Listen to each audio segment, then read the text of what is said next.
Hola, hoy nos encontramos nuevamente para un nuevo capítulo de esta serie de capítulos de Vivir con ICR. Y la idea de estos capítulos, como ya saben de los anteriores, es tener pequeñas herramientas para hacer más fácil el día a día con esta complicación del trasplante. Hoy contamos con la suerte de que nos acompañe la doctora Mercedes Sendín del Hospital Virgen del Rocío, que ella es especialista en cáncer cutáneo, pero también especialista en enfermedad injerto contrarreceptor con afectación cutánea. Así que buenos días, Mercedes, y encantados de tenerte con nosotros. Buenos días, Laura. Muchísimas gracias por la presentación y es un placer para mí compartir este ratito juntas que ojalá sea de utilidad para nuestros pacientes con enfermedad de injerto contra el receptor. Seguramente que sí. Entonces, primero, lo que quisiéramos que nos cuente es cómo se puede presentar la enfermedad de injerto contrarreceptor, cómo puede afectar la piel. Pues la enfermedad de injerto contra el receptor a nivel cutáneo es muy frecuente. De hecho, la afectación cutánea es la afectación más frecuente de la EICR y muchas veces además es la primera manifestación de la enfermedad, con lo cual la piel pues sirve de marcador de que pueda haber actividad en ese sentido. Las manifestaciones cutáneas son muy variadas, hay manifestaciones típicamente agudas como la aparición de una erupción o exantema, como le decimos los dermatólogos, que afecta a palmas y plantas y que puede ser bastante extenso. Y esta puede evolucionar a cuadros un poquito más graves, con aparición de ampollas cutáneas o de despegamiento, ¿no? Que recuerdan a enfermedades cutáneas más graves como la necrolisis epidérmica tóxica. Sin embargo, en la enfermedad de injerto contra receptor crónico, las manifestaciones cutáneas pueden ser más larvadas, pero son muy variadas.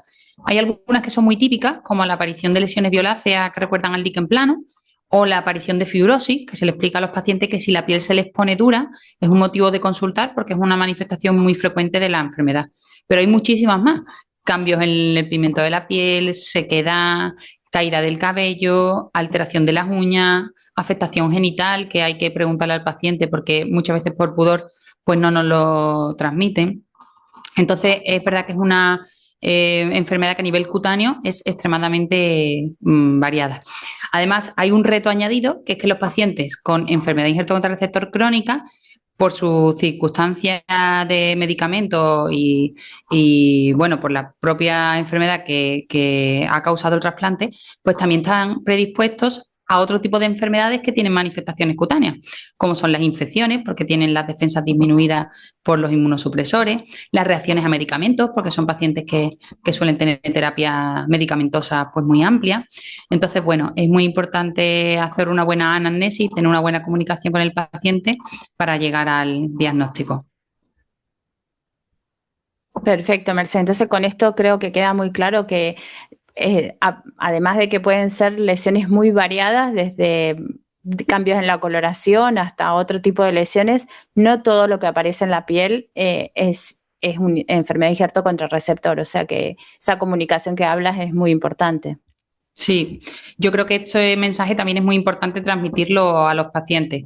Por un lado, es cierto que las manifestaciones de la enfermedad de injerto contrarreceptor son muy amplias y es verdad que pueden afectar a todo el tegumento cutáneo, desde el pelo, las uñas, la piel, pero al mismo tiempo no todo lo que padezcan estos pacientes en la piel o en el pelo va a ser una enfermedad de injerto contrarreceptor.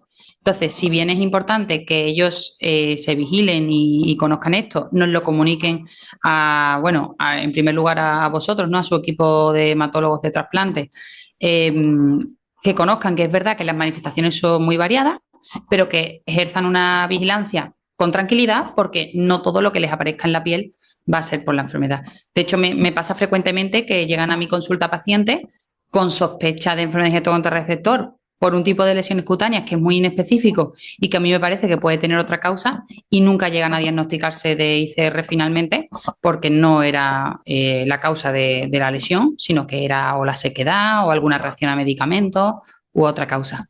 Exactamente. ¿Y cómo le recomendarías a los pacientes que se vigilen la piel? ¿Qué formas? Porque muchas veces nos dicen, me salió una lesión, después desaparece. ¿Cuál es la forma de vigilarse que recomiendas a los pacientes? Sí, esto es muy importante, Laura. Es fundamental transmitir a los pacientes que conozcan su piel, que estén atentos, pero como hemos hablado, sin vivirlo con ansiedad, porque no todo va a ser ICR. ¿Qué medidas concretas pues le podemos recomendar? Sí que es importante que ellos conozcan algunos síntomas de alarma que tienen que comunicar rápidamente a su equipo de trasplante, como la aparición, por ejemplo, de una erupción, de esas erupciones que hemos dicho rojizas, pues eso es importante, una descamación importante, fundamental si notan un endurecimiento de la piel, también es importante que consulten precozmente. Una caída del cabello es ya muy llamativa, una alteración en las uñas.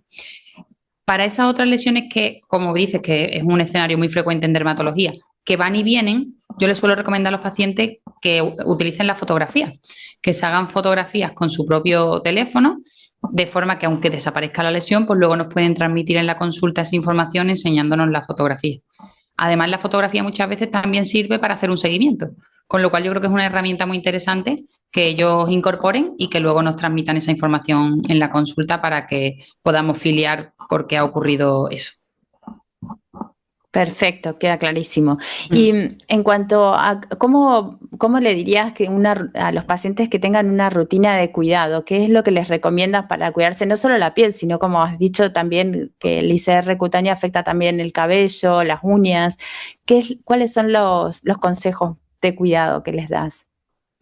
Sí, esto es muy interesante y de hecho yo creo que es uno de los temas que más intento detenerme en la consulta para tratarlos con ellos, porque al final los pacientes trasplantados, incluso aunque no tengan ICR, tienen una piel que es más sensible porque ha sido sometida a una agresión importante como es un trasplante, entonces tienen que tener pues unos cuidados adecuados a una piel que es más frágil, que puede estar muy seca, que puede estar sensible, con lo cual una rutina básica de cuidados va a mejorar mucho su calidad de vida. Yo creo que a nivel de la piel lo fundamental es la hidratación. Yo les recomiendo siempre que se den duchas cortas con agua templada, que no usen manopla, esponja, instrumentos de este tipo que pueden alterar la barrera cutánea y que intenten siempre utilizar jabones de tipo Sindet o aceite de ducha. También es fundamental, aunque sé que les da mucha pereza, pero yo les insisto mucho, que por lo menos una vez al día utilicen hidratante, preferiblemente después de ese momento de salir de la ducha y que sea algo que tengan muy incorporado a su vida diaria porque de verdad que previene mucho daño en la piel. Otro pilar clave de los cuidados de un paciente trasplantado es la fotoprotección, porque al final son pacientes que por la inmunosupresión tienen más riesgo de cáncer cutáneo y además esos mismos fármacos hacen que el sol les pueda causar más daño. Muchos son fármacos fotosensibles. Entonces es importante que tengan también conocimiento de cómo proteger su piel del sol, de utilizar fotoprotección de amplio espectro y bueno, algunos detalles que les comento en la consulta. Con respecto al cabello, es verdad que el cabello después de un trasplante puede estar más frágil, más quebradizo, más seco.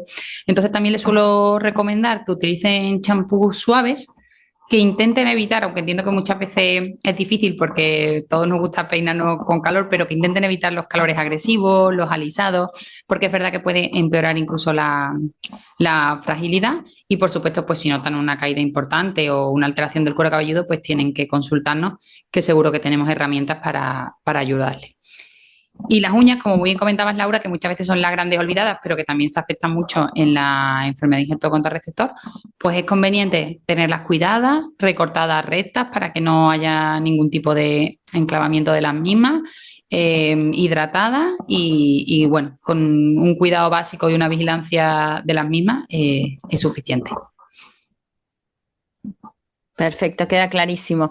Y quizás en un punto donde quisiera hacer un poco más de énfasis en el tema de la exposición solar, ¿no? Porque, como has dicho, tengas ICR o no, el tema de la exposición solar es muy importante porque la piel de los pacientes queda muy sensible y muchas veces quizás uno se confía demasiado en las cremas y además que tienen que ser cremas con un factor de protección quizás específico alto, sí. Pero no solamente es ponerse cremas y quedarse tranquilo, ¿no? Que quizás ahí podríamos hacer un poquito más de hincapié en los cuidados, ¿no? Que hay que tener con la exposición solar.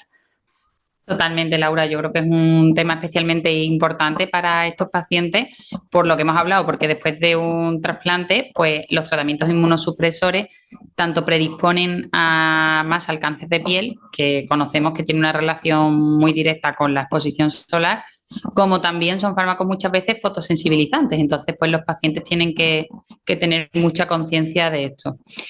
Las recomendaciones en realidad son bastante similares a las de la población general, pero somos un poquito más estrictos por las circunstancias que hemos comentado, ¿no? Entonces, pues le comentamos a los pacientes que utilicen fotoprotectores, como dice, en crema, pero de amplio espectro, que no todos los fotoprotectores cubren toda la radiación que puede causar daños, que se fijen que aparece filtro UVA también en el envase, ¿vale? Hay que reaplicarlo porque a las 2 o 3 horas de haberlo aplicado, pues ya hay que reaplicarlo porque va perdiendo su efecto, y que lo ideal además no es recurrir, como comentas Laura, solamente a lo que es la crema, sino también utilizar medidas físicas como el uso de sombrero, intentar evitar las horas de exposición solar más intensas, entre las 12 y las 5 de la tarde, ¿no? Sobre todo los meses de verano en los que la radiación solar pues, puede ser muy alta a esas horas, utilizar ropa protectora, gafas de sol. También recordar que el sol no solo nos da en la playa, sino que muchas veces, yo por ejemplo que soy de Sevilla, pues mi ciudad da mucho el sol en una terraza también. Entonces, pues hay que tener también un poquito de esas precauciones que comentamos, no solo cuando acudimos en la playa o estamos en el campo, sino si en nuestra vida diaria vamos a estar puestos al sol también. E igual que me paro mucho con esto, también les animo a que es cierto que nos tenemos que proteger del sol, pero no significa que tengamos que dejar de hacer una vida normal ni vivir encerrados, sino aprender a exponernos de forma inteligente y segura, de forma que tampoco suponga una limitación en su vida. Que muchas veces los pacientes trasplantados, no sé qué experiencia tendrás tú, Laura, pero en mi experiencia que llevo un tiempecito viéndolo, suelen ser muy responsables. Entonces, está bien, por supuesto, transmitirle todos los cuidados que son fundamentales, pero también animarles a que pueden seguir su vida simplemente con estos cuidados, evitando las horas centrales del día, utilizando protección y, por supuesto, ante cualquier alteración, pues consultar con su equipo de hematólogos o con nosotros. Perfecto, perfectamente claro. La verdad que creo que ha sido muy provechoso, creo que esto es un mensaje claro de que, bueno, que debemos seguir adelante con las actividades de cada día, el aire libre y todo, pero con conciencia y con cuidado, y sobre todo manteniendo esto que decías, una comunicación con el equipo sanitario que lleva, que son los médicos, las enfermeras, el resto de especialistas que los ven, Claro. Y esto facilita muchísimo el día a día. Así que muchísimas gracias, Mercedes, no sé si nos quieres decir unas últimas palabras. Y ya vamos finalizando esta reunión. Genial. Bueno, pues nada, agradecerte otra vez, Laura, la invitación y por la organización de esta charla. Y a nuestros pacientes, pues nada, transmitirles un mensaje de ánimo y de tranquilidad.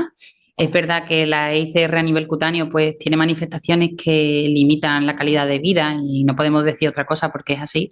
Pero es verdad que cada vez conocemos más la enfermedad y disponemos de más opciones para diagnosticarlos, para tratarlos, ¿no? Y para acompañarles en el proceso de la enfermedad. Entonces, pues insistirle mucho en la comunicación, como comentabas, ¿no? Con todo el equipo que les atiende, a nivel de enfermería, hematológico y dermatólogos si les vemos, que no están solos, que estamos todos para acompañarles en la enfermedad y para hacerle un poquito más llevadero pues todo el proceso. Queda clarísimo que esto es un trabajo en equipo, así que bueno, todos bienvenidos. Así que bueno, muchísimas gracias, Mercedes, y bueno, ya con esto nos despedimos. El próximo capítulo vamos a hablar de otro tema que es la sexualidad. Vamos a tener otra invitada muy especial también y bueno, espero que se puedan conectar. Bueno, muchísimas gracias y hasta la próxima.